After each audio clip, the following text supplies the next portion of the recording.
Sami Jo, you've been on all sides in terms of been on the ice, been an executive. We know that the stats when it comes to girls staying in sports are still not as promising as we would like, and it's got to start there. You have to see what you can be in order to feel the drive to move forward for most people. What are you seeing now in terms of opportunities for young people at a more grassroots level that differs from when you were coming up as an athlete? Well, I really resonated with Haley's speech last night. That was really great. Walking into a rink where it's unacceptable for you to be there, that was sort of, I think, a lot of our generation's story.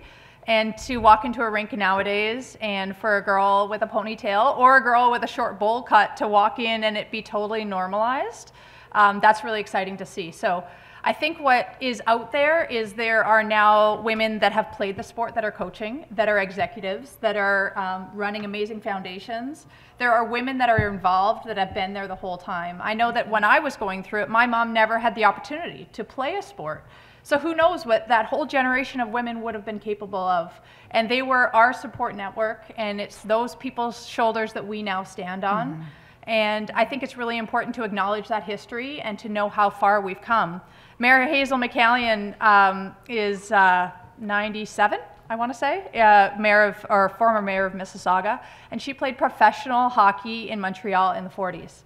So there is some amazing stories out there of women that have been the pioneers. I found it really interesting when they mentioned that Haley was a pioneer. I think for us in the game, we don't see ourselves as that because we're the generation that got to play. We're the lucky ones that get to play these amazing games. And I think that that's what we need to really realize at the moment that we are in women's sport, is just how fortunate we are that there is now this gap. And this gap can be filled in any way that we want to fill it.